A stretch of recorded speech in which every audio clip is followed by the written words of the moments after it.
Earlier in the month, I found myself buying a car for a friend. Family moving from France and living in Ireland for the year, such as their love for the place. And Eric had asked me to source a car for him, his wife, and kids at a certain price, and it needed to be automatic. And he had sent me a link to a few cars that were on sale through dealerships in the area. I'm not going to name the dealerships for reasons that should become apparent. So off I went to buy this car, and all I was really told was that it had to be automatic and at a certain price. So it narrowed the prospecting down to about 4 or 5 different vehicles that were for sale in the area. And I went to the first dealership, and within I guess about 5 minutes, I had a couple £100 knocked off the price of a car that I was going to test drive, but still hadn't exchanged my name or telephone number. And I went to the dealership 3 times, and they still don't know my name, and they still haven't got my telephone number.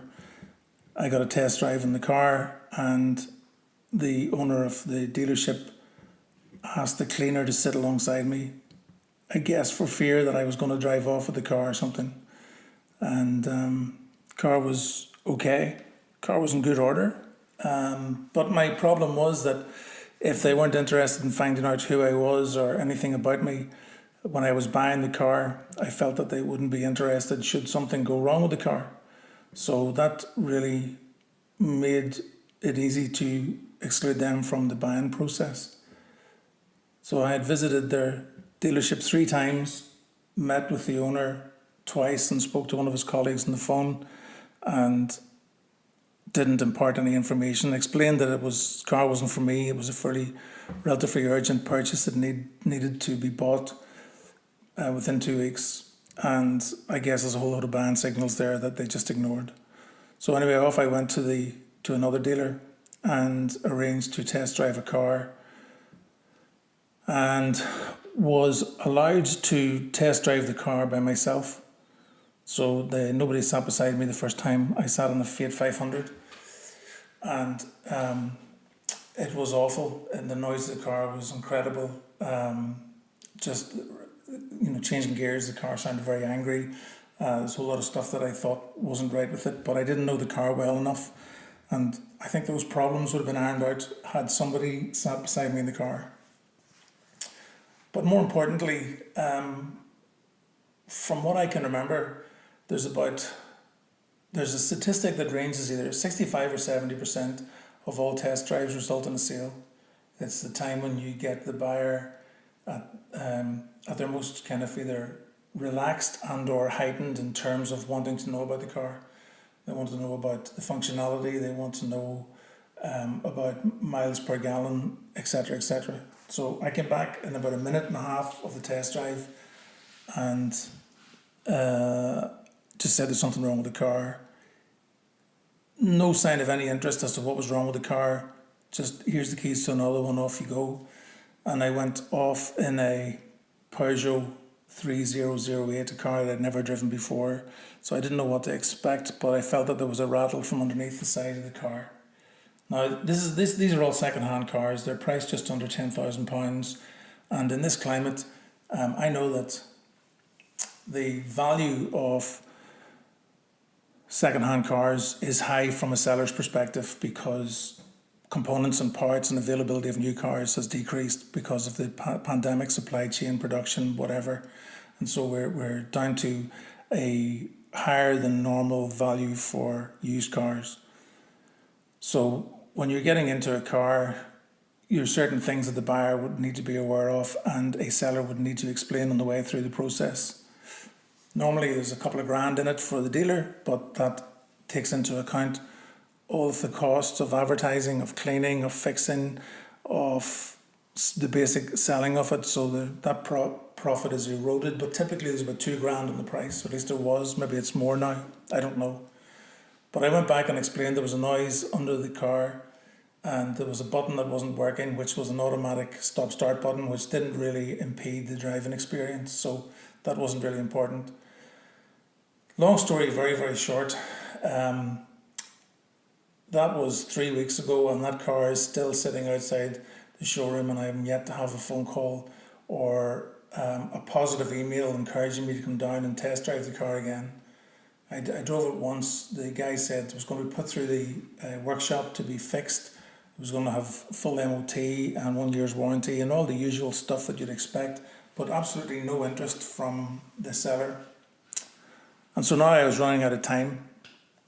I'm living in the east coast of the north, just outside a village called Strangford. And my next call was to a dealership that I bought my own car from in Enniskillen, which is about an hour and 50 minutes away. You're probably saying, why didn't I ring this dealership first? I was fighting with the idea, and then I thought it's all about proximity. These dealerships are within 4 or 5 miles away from where I live. It should be straightforward. This is in the middle of the summer. They can't be selling that many cars. They should be really, really open to a quick deal, because that's all it was. And I spoke to the dealer principal of a franchise and a site of the Donnelly Group over in Fermanagh, and within about 10 minutes, the car that I'd identified on the website, which was a little bit more expensive and had 10,000 more miles, was agreed that I could get a test drive in it halfway between Strangford and Enniskillen. And when my friend came over from France and I drove him down, he took a test drive. He was in the car, I guess, for maybe 5 minutes, came back and put the thumbs up, and the deal was done. And the only thing that differentiates that the place where we bought the car from the other two is that the dealer was interested in selling the car. It's as basic as that, in my very humble opinion, as a buyer and somebody who's observed sort of sales and coached salespeople. The only ingredient that was missing from the other two was that there was absolutely no interest shown in selling the car. Maybe they couldn't believe that somebody was going to come in and buy a car, not exchange one, and transfer, do a money wire straight away, because the details were the same for every dealer. It was, I need a car for my friend coming from France. It needs to be automatic and it needs to be at this price. Everything else is really irrelevant. Colour, manufacturer, all that sort of stuff was really irrelevant. And the only ones that showed any interest at all was a guy that's running a dealership. The guy's name, I'm not afraid to mention his name, is Paul McMulkin. And I'd spoken to a couple of his colleagues, one at Honda and the other one in another dealership, and they were all more than amenable. I had somebody from Fleet coming to me and saying, we maybe be able to sell you a car that's come to the end of its leasing.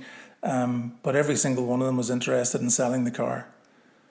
And I don't know if the market in used cars is so strong that people are so busy selling cars that they can let a deal like that slip by. But you know, in a climate that we talk about technology assisting salespeople and assisting in the buying process, and given what has happened in the pandemic, where dealerships have lost loads of people, staff, service, the business model in the car industry has changed completely. In the States, the business model is changing even further, where people are less and less interested in buying from a franchise and will ultimately start to look at a leasing model or a rental model. But right now, if you want to buy a car, it's really hard to find somebody that is interested in selling one to you. So all the technology that's available to them in terms of CRM and the online assisted stuff and the 360 views and your videos, that doesn't replace solid interest from the buyer towards the seller.